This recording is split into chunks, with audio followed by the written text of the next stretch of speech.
All aboard! Ladies and gentlemen, boys and girls, football fans of all ages, I am Beast Mikey. You've now arrived in my train of thought. Let's not waste any more time and let's get to Week 14's recap. Let's talk about it. So this game lived up to the hype. I think we expected a really close battle and in one of these two teams to win it at the very end. That's exactly what we got here. We got really good play from Jordan Love and Jared Goff for the most part. We got some big-time performances from Josh Jacobs, David Montgomery, and Jahmyr Gibbs. All three guys scored. Jacobs scored 3 times. We didn't get that big of a performance from Amon-Ra St. Brown, but we didn't need it because Tim Patrick did the heavy lifting in terms of the receivers. We got great work by Christian Watson, even though he does kind of sort of try to bait people into throwing flags. We did get some controversy with some questionable non-calls that did not go the Packers' way. Packers fans are not happy about that, or used to it for that matter. And the 4th and 1 at the very end where Goff fell. And if this were college football, he would have been down and it would have been over. Or at least Green Bay would have got the ball back. Instead, since it's the pros, they did the right thing and let it ride. Good call there. And then once Detroit got that 4th down, their converted fourth down situation of the game and 5 tries, we knew the game was over because they were in field goal range. And they didn't miss. The Lions move on. They've eliminated the Packers from winning the division. Green Bay can only be the 5 seed or better, or worse than that, 5 through 7. And the Lions are in real good shape to be the 1 seed as long as they take care of their own business. It will not be easy, but as long as they take care of their own business, they will be fine. Can they do it? Let's talk about the Titans game with the Jaguars real quick. This game lived up to its hype as well. It was terrible. We expected this. We expected some bad play from Will Levis and Mac Jones, and we got it. We expected some really questionable decision-making for both coaches, and we got it. We expected some ineptitude on offense from both parties, and we got it. Both teams went back-to-back 4-and-outs at the very end of the game. We got some really weird situations where both teams could have absolutely won this game, and it felt like neither team really wanted this game for obvious reasons. I mean, the tank is very real in both parties. Ultimately, though, it was Jacksonville getting the win, which is kind of weird because we don't expect Jacksonville to do that, but Jacksonville actually got the job done. It was as ugly as it seemed. Tennessee, take your loss, which felt like a win. Jacksonville, take your win, which felt like a loss. Both of you run, and I think you're going to both run into brick walls. We're going to stay in Florida, and we're going to go to the Bucs game first. And this game kind of sort of lived up to its hype, where Tampa Bay was the far superior team, and this was another layup for Tampa to make. They did make their layup. But it wasn't easy, though. Baker had his kind of sort of vintage game where Baker would wow you with some plays. And then he would also turn over the ball and be maddening with some plays. And Tampa Bay would turn over the ball in general where Baker didn't do it. But at least Aiden O'Connell and in some cases Desmond Ridder are both bad. And because of this was, as long as Tampa Bay kept their mistakes to a minimum, they would be just fine. That's effectively what happened here. Rachaad White did pretty well. Bucky Irving, though he's hurt now, did fairly well. And this worked out pretty efficiently for Tampa Bay. Raiders continue to do bad, and they're getting closer and closer to possibly Shedeur Sanders, which is not bad for them. Rounding out the Florida games. This game with the Dolphins and Jets, surprisingly, was not bad. This was actually pretty good and entertaining. And Aaron Rodgers actually, I think, played his best game as a Jet. He was efficient. He didn't make mistakes. He actually threw for over 300 yards, which is something he hadn't done in almost 4 years. Believe it or not, that's kind of true. And yet, the Dolphins won, and it was because Tua was the best player on the field. He played tremendously well. He was very efficient. He had 1 or 2 drives that didn't go well, but it happens, obviously, in a lot of games. But ultimately, Tua played very well there and very productive. Tyreek and Jalen Waddle did really well on their parts. Tyreek Hill scored. And we got the closer, effectively, for this game being Jonnu Smith, who, after Miami got the ball in overtime, Jonnu said, "I got this from here," which effectively he did. He balled out, and he balled out crazy, winning the game in OT with the game-sealing touchdown catch. This was a game that Miami desperately needed to get, and a game that Miami did get. For the Jets, it's just the elimination of another playoff-less season. They're 14th straight now. We're going to stay in New York and, well, really New Jersey, I guess you could say. And if I told you that you could have gotten tickets for this game with the Giants and the Saints for about the price of a dollar cab or about the price of a slice of pizza, what would you say to this? Would you actually go to this game if you were a fan of either of these teams or in the area? If the answer was still no, I completely understand. This game was pretty ugly, and this game was pretty bad. The most exciting play of the game probably was negated off a penalty due to a holding call. The Giants had a punt return to the crib and did not count because of said holding. The Saints defense showed up and showed out and played pretty well for themselves. The Giants offense did not, and I think that's to be expected as of now, sans Malik Neighbors. Yet Drew Lock seemingly forgot the rules of the tank and tried not to tank. He tried to run the ball and do well with his legs as opposed to his arm, which did not do well. And instead of this, it made the Giants have a run and have a serious run at winning this game, or at least tying it and maybe sending it to overtime. But fortunately for them, the kick was blocked. New Orleans did the blocking, the Saints did the winning. Unfortunately, they also did some losing because Derek Carr is probably out for the season. And that may spell the end of the Saints season, even though they didn't want it to go this way. The Giants now have the second pick in the draft, which is, I think, the best thing that could possibly happen to them at this moment in time. Like the Jets and Dolphins game, this Eagles-Panthers game was also one of those, okay, this was unexpectedly pretty good. Not bad. So Carolina put up a really good fight here. They might have played one of their best games of the season, which is saying something because the last 3 weeks they played division leaders and probably should have beaten all of them. They played some really good defense against A.J. Brown, decent defense against Saquon Barkley, but people aren't going to really do that. And they were generally, maybe at points, the better team. It's a shame that Xavier Legette did not catch the ball at the end, because if he did, the Panthers win that game with the way they were playing. That's how good Bryce Young actually played in this game at the Link. And Eagles fans, I think they were told not to take this game for granted, and it felt like the team almost took this game for granted. Good job on the Eagles' part to get the game won, but it was not easy in the slightest. Darius Slay came up big at the end, though. This drama that's going on with the Eagles, I may talk about it later today with Power Rankings. Staying in Pennsylvania and talking about another team that's fairly dead, the Cleveland Browns, who, unlike the previous game they played against the Steelers, didn't really put up a crazy fight. They made way too many mistakes. In this game. They could not cover the Steelers that well, even without George Pickens. Once Pittsburgh got their footing, it was pretty easy for the Steelers to make it happen. All Cleveland had to do was make a couple of mistakes, and this game felt relatively over and done with. That's effectively what happened here. Freiermuth caught a touchdown pass, looked pretty good. Najee Harris ran in a tutty. That looked pretty good. And in all honesty, they looked like a far better team, as they should have.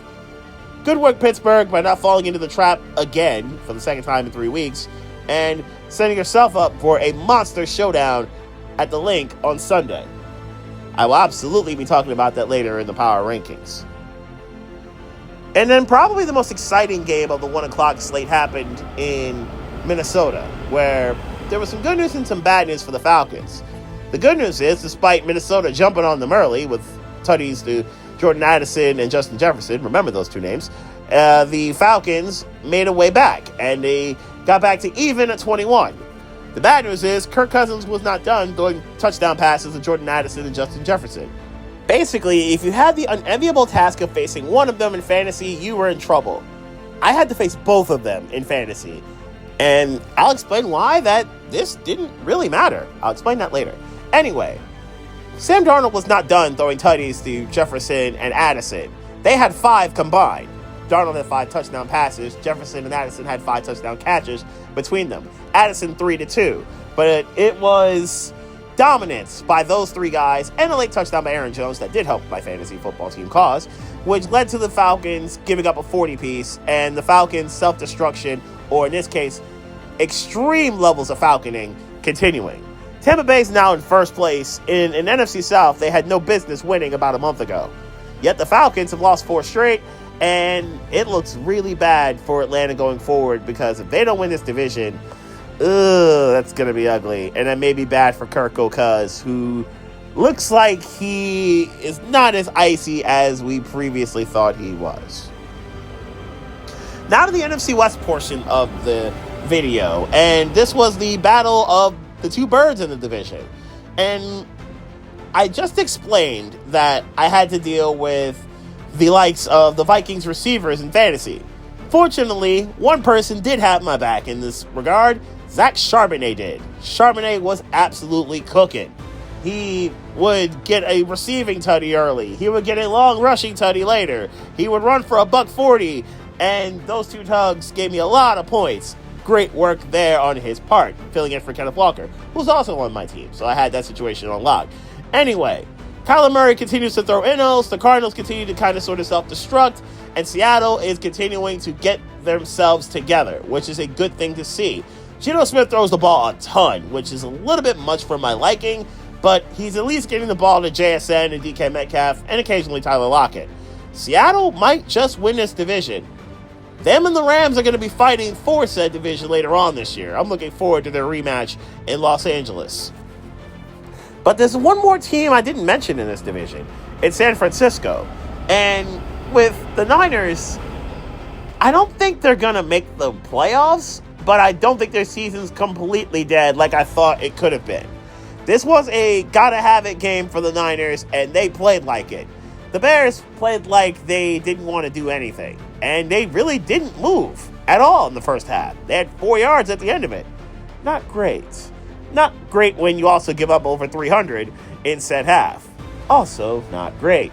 Caleb Williams looked like a rookie. He was at no match for the Niners defense, who got home constantly. Williams did hold on to the ball way too long at different points.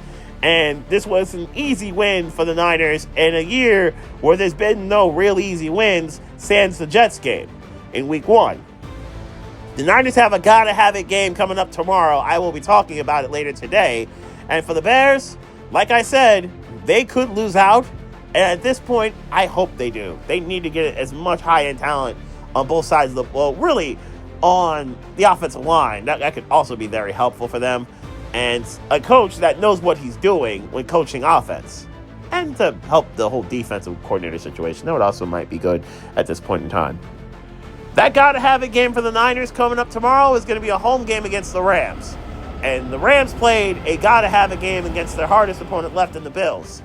This was fun. And I think the game that everybody paid attention to because, well, the Seattle game was okay, and the Niners game was over pretty much when Chicago got off the bus. Anyway, the other reasons why, even though I did have to deal with Josh Allen in fantasy, Allen put up a 50-piece. Not great. I did, however, have a counter. Puka Nacua was also a beast, and because of Puka Nacua being dominant, this helped the cause. Nacua could not be stopped, and there was nothing the Bills could do, especially after, and maybe in some cases before, Russell Douglas got hurt. And Douglas may be out for a longer period of time. That could be a huge deal for Buffalo. For the Rams, it was Stafford, it was Nacua, like I mentioned, it was Cooper Kupp, who also handled business. And it was a very impressive performance by the Rams, who desperately needed it. And Josh Allen, who played the role of Superman pretty much the moment he got off the bus, he effectively carried the bus, and it just wasn't enough somehow. Good win for the Rams, who needed it. A devastating loss for the Bills because, once again, Kansas City found a way to get away with this. It was not easy, though. That offensive line is in a little bit of a rough spot, really at the left tackle position. And we saw that Pat Mahomes took a bit of a beatdown, got sacked several times. Joey Bosa, Khalil Mack, and the crew got home constantly. And though they didn't really force turnovers, they just made things very difficult for the Chiefs. And we should expect that because the Chargers defense is like that. Now, Justin Herbert was shorthanded, obviously, with not having Ladd McConkey or J.K. Dobbins, but Herbert did kind of sort of make do at times. Quentin Johnson actually showed he had hands and caught a touchdown pass, which was pretty good. We saw Gus Edwards run one in. And at points in a lot of this game, I'd say, the Chargers looked like the better team. Unfortunately for them, they just couldn't get the one stop they needed to prove it. They couldn't get the one stop on the third down that could make Kansas City kick the ball a little sooner than they actually did. Derwin James couldn't get home to get to Mahomes and get that stop so that they could kick the field goal with their third kicker in right. Travis Kelce somehow was left wide open. I don't know how he does it, but he did it. You got to have it. Kelce got it. And then they ran the clock down. And then even this game had the "you can't keep getting away with this" label, because Wright was absolutely hooking this kick wide left, and it catches the sweet spot of the goalpost and doinks in. Yep, Kansas City literally won a game off a doink. Not only did Kansas City win the game off the doink, they won the division off the doink. So is it double magic? Is Kansas City a part of the Illuminati? I don't know. Maybe both. They've won their 9th straight division. A 9 upside down is a 6. How many points did they score in the second half? 6. 12 divided by 2, considering Kansas City has 12 wins, also 6. Oh, maybe that is the case. Anyway, from the very weird and bizarre to the very weird and bizarre known as The Simpsons. The Simpsons, as a lot of you know, is my favorite show. And the fact that Monday Night Football went the Simpsons route is a beautiful thing. This was a pretty nondescript game that wasn't on Simpson Cast or Manning Cast, I would say. Except for Joe Burrow and Jamar Chase. Those guys are awesome. And CeeDee Lamb, who caught a touchdown pass, which was also pretty good. And unfortunately, DeMario Overshown, who made a nice 4th down stop in this game, he unfortunately basically blew up his entire knee. All of his knee. Like they're saying he's not coming back until 2026. Like, it's that level bad. Which is that level heartbreaking, because Overshown showed he was going to be a real player and a great second pass rusher to Micah Parsons. But we all know what we're here for. We're here for the point where Dallas blocks the kick, and Amari Oruwariye did not learn this at Penn State, because he really wasn't returning kicks like that at Penn State. He fumbles the ball and fumbles it back to the Bengals, a la Leon Lett challenge, and a few plays later, it was Burrow to Chase, which has been the best combination in the game this year, who takes it to the crib and effectively ends the proceedings. The Cowboys, on their final drive, where they could have tied the game, basically channeled their inner Flanders when he was skiing and did nothing at all. Nothing at all. Nothing at all. And their season's effectively now over, as the Bengals' slim hopes of making the playoffs are still prevalent. So, my fantasy team, for the good news, actually went 10-4 this regular season. I have the number 1 seed in my league.